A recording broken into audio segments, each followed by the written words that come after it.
네, 오대영 라이브의 간판 코너 단도직입을 시작하겠습니다. 오늘은 신지호 국민의힘 전략기획부총장이 나와 있습니다. 안녕하세요. 네, 안녕하세요. 한 달 정도 만에 또 뵙습니다. 네, 그때 뭐 전당대회 직전에 한번 불러주셨습니다. 예, 그때 전당대회 한 2주 남기고 네, 격차가 더 벌어지고 있다 이렇게 분석을 하셨는데 적중했네요. 뭐 운이 좋았던 것 같습니다. 전당대회 과정에서 불거진 문제들, 의혹 제기하면서 생겼던 상처들이 지금 아물었다고 생각하세요? 완전히 아물었다 그러면 그건 거짓말일 거고요. 뭐 많은 사람들이 이제 그 과연 전대 이후 후유증을 제대로 치유할 수 있겠느냐 이렇게 의문부호를 찍었는데 예. 뭐 지금 돌아가는 거 보니까 그 정도는 아니고요. 아주 심한 정도는 아니고. 예, 뭐 아주 없다 그러면 그것도 거짓말일 테고요. 오늘 아침 뭐 최고위원회를 했고요. 또 점심 때는 신임 지도부들이 모여서 좀 화기애애하게 예. 얘기를 나누면서 했는데 밖에서 쳐다보는 것만큼 그런 게 아직까지 드러나고 있지는 않습니다. 그렇군요. 야당이 특검을 다시 발의했는데 야당이 특검 발의한 그 안을 보고 난 다음에 판단해도 되지 않겠냐라고 신지호 네. 부총장께서는 말씀을 하셨는데 이제는 그러면 한동훈식 특검안이 네. 나올 때가 됐습니까? 그러니까 그 한동훈 표 특검안이 나오려면은 한동훈 대표 단독으로 어떻게 발의를 하고 할 수 있는 게 아니잖아요. 네. 더군다나 한동훈 대표는 지금 원외 아닙니까? 예. 그래서 이제 당내 논의가 이제 본격화되지 않겠는가? 네. 당내 논의가 본격화되지 않겠는가? 이런 생각이 드는데 그 나온 요번에 세 번째 나온 제재 발의된 민주당의 특검법을 보니까 더 개약이 됐다. 개약이다. 첫 번째보다 두 번째가 개약이 됐고, 세 번째가 두 번째보다 개약이 됐습니다. 그러니까 처음에는 뭐 해병대 수사단장 박정훈 대령에 대한 대통령실의 수사 외압, 요게 이제 초점을 맞췄는데 두 번째 가서는 이제 공수처가 그 수사 외압을 수사하는데 또 외압을 가한 거 아니냐, 공수처 수사에 외압을 가한 게 아니냐 이랬고요. 예, 요번에 나온 거 보니 세 번째 나온 거 보니까 이른바 이제 구명 로비 의혹도 수사 대상에 집어넣었는데 이 구명 로비 의혹은 저희 당이 이제 어제 사기 탄핵 공작 진상 규명을 위한 TF를 결성을 했고요. 네. 장동혁 수석 최고위원이 그 이제 책임자를 맡았는데 지금 권성동 의원이 그간에 꾸준히 추적해서 나름대로 그 밝힌 바에 따르면 민주당 정치인들에 의해서 그 무슨 멋쟁 해병이라고 하는 카톡방, 카톡방이요? 예. 그게 거의 술자리 방담 수준의 이야기고 허세와 허풍으로 그 속된 말로 쩔어 있는 이게 팩트는 전혀 없고 뭐 그런 걸 가지고 그게 이제 팩트인 양 윤색을 해서 또 언론사에 제보도 하고 그래서 이제 저희 당에서는 이게 이제 그거를 사기 탄핵 공작이었다. 예. 정치 공작이었다. 이렇게 보고 있는 거죠. 근데 민주당은 거꾸로 그게 구명 로비가 어느 정도 이제 심증이 가니까 탄핵 안에 들어간 게 된 거죠. 예, 그 특검 수사 대상에 새롭게 추가를 해야 되느냐 극명하게 갈리는 거예요. 그래서 저는 이제 최근에 이제 민주당에서는 한동훈 표 특검안에 대해서 수용 가능하다. 뭐 정성원을 비롯해서 몇몇 의원들은 굉장히 전향적인 자세를 취했는데 예. 이번 보니까 특검 그 선정 방식은 두 번째하고 똑같고요. 그리고 수사 대상에 이렇게 말도 안 되는 것들이 들어갔단 말이에요. 그러면 오히려 이 108명 중에 8명을 자기 쪽으로 끌어당겨야지 이 법안을 성립시킬 수가 있는데 오히려 더 이쪽 108명이 똘똘 뭉치게 만드는 네. 특검 법안을 발의를 했구나 이런 생각이 듭니다. 네. 한동훈 대표가 금투세 토론을 지금 제안을 한 상태고 오늘 다시 한번 재차 이제 회의 네. 자리에서 제안을 했습니다. 토론 방식과 진행자도 민주당이 원하는 대로 하겠다라고 했는데 그 뒤에 답이 왔습니까? 없습니다. 아직 없습니다. 이게 사실은요.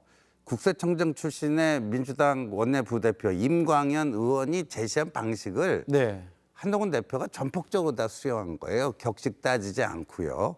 그랬는데 뭐 한동훈 대표가 그런 토론 제안의 방식을 만들어서 제안한 게 아니고 예. 그 당의 국세청장 출신의 그리고 그분이 이번에 토론회 주최하려고 했던 분 아닙니까? 맞아요. 그분이 제시한 대로 했는데 원내대표란 분이 뭐 한심한 소리 하지 마라. 그래서 사실상 도망가는 것 같고요. 예. 뭐 오늘 보니까 이제 민주당의 이소영 의원이 또 금투세 폐지에 관한 의견 페이스북에 글을 하나 썼던데 이런 거예요. 지금 그거 할 때 아니다. 이소영 의원 그 글을 제가 봤더니요. 지금 금투세를 시행하기 전에 상법 개정을 먼저 해서 네. 지금 코리아 디스카운트가 돼 있지 않느냐. 이거를 좀 코리아 디스카운트가 아니라 주식시장이 이익이 날 수 있도록 밸류업을 해놓은 다음에 금투세. 그러니까 이익이 있는 곳에 세금을 매겨야지. 지금은 한국 주식시장은 그 거래 비용 이런 거 제하고 나면 오히려 마이너스인데 전체적으로. 예. 주식 투자해서 버는 사람보다 잃는 사람이 많은데 거기다 무슨 또 세금을 매기려고 하느냐. 순서가 잘못됐다. 그러니까 민주당 내가 굉장히 좀 복잡한 것 같아요. 그리고 이재명 대표가 얘기한 금투세 유예, 지금 과세 기준을 5천만 원에서 1억으로 올리자. 네. 그러니까 어차피 이거는 이재명 대표가 이제 대표 연임 확정된 이후에 그때 다시 재논의를 제대로 해봐야 되지 않을까 하는 생각이 예. 듭니다.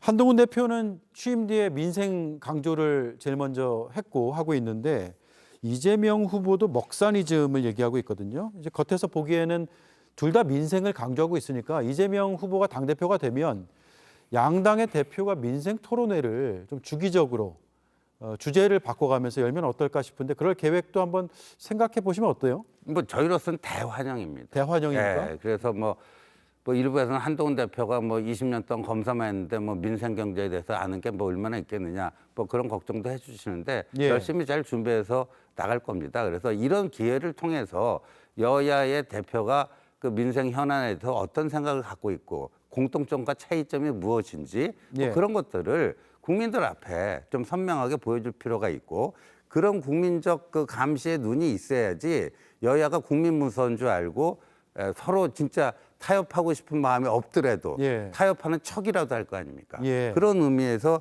지금 말씀하신 이 양당 대표 간의 이 정기적인 민생 토론회는 굉장히 그 창조적인 하나의 해법이 될 수 있다. 네. 생각합니다. 왜냐하면 이게 여야가 논의를 거의 안 하고 있는 상황인 것 같고 네. 그 논의를 좀 보고 싶고 판단하고 싶은 국민 입장에서는 그 토론을 보면 네. 꽤 많이 도움이 될 것 같고 말씀하신 대로 그래서 정치인들이 이걸 합의를 안 하고 싶어도 결국은 할 수밖에 없는 그렇죠. 상황이 될 수 있어서 제가 이제 이 질문을 준비를 한 건데 예. 저희가 일단 대환영이라고 하시니까 네. 저희가 한번 준비를 해보고 예. 이재명 대표 측에도 대표가 된다면 한번 제안을 해보죠. 그래서요. 예를 들어 이재명 대표 8월 18일에 뭐 확정적이니까요. 되면은 예를 들어서 이재명 표 25만 원 그 네. 문제, 그다음에 금투세 폐지 문제, 뭐 이런 거를 주제를 몇 개를 정해가지고요. 뭐 JTBC에도 주최를 해줘도 좋고요. 네. 저희가 해도 되고 뭐 돌아가면서 해도 되죠. 그건 뭐 많으면 많을수록 좋다. 다다익선이라고 생각합니다. 네. 자, 아마 민주당에서 그 안을 받으면 또 환영이라고 할 수도 있으니까 네. 성사가 되면 굉장히 좋을 것 같습니다. 예, 기대해 보겠습니다. 예. 네. 자, 1분 정도 남았는데 한동훈 팬덤은 이재명 팬덤하고 다르다 이렇게 강조를 하고 계신데 네. 어떤 의미인지는 알 것 같습니다. 그런데 앞으로가 이제 문제인데 예, 그럼요. 앞으로는 비슷해질 수도 있겠다라는 생각이 드는 분도 있을 수 있거든요. 네, 그 일부 우려하는 것도 충분히 일리가 있습니다. 팬덤의 속성상 자꾸만 이제 극렬화되려고 하는 예. 그런 게 있는데, 근데 저희들이 지난번 전당대회 때 보니까 합동연설이 끝나고 그들 집회를 하지 않습니까? 위드훈이 그 회원들이 거기 쓰레기 하나 없이 다 자발적으로 청소하고 가는 모습을 보고 예. 제가 이제 감동을 받았다는 얘기고 앞으로 이제 그런 건강한 모습이 쭉 이어지길 바라는데 혹시라도 좀 궤도 이탈을 한다. 그러면 저희들이라도 뭐라고 좀 잔소리도 좀 하고 자제 요청도 하고 그래야 되지 않을까 생각합니다. 예. 그렇게 되지 않기를 바랍니다. 네, 그렇게 되질 않길 바라지만 혹여라도 그런 일이 있으면 네. 우리가 그렇게 제안과 요청을 해서 네. 그렇게 되지 않도록 하겠다. 네, 이 말씀이네요. 노력하겠습니다. 네. 알겠습니다. 오늘 좀 더 하고 싶었는데 앞에 토론이 좀 네. 치열해가지고 다시 한번 나와 주시죠. 네, 알겠습니다. 네, 고맙습니다. 네, 감사합니다. 네, 지금까지 신지우 국민의힘 전략기획부총장이었습니다.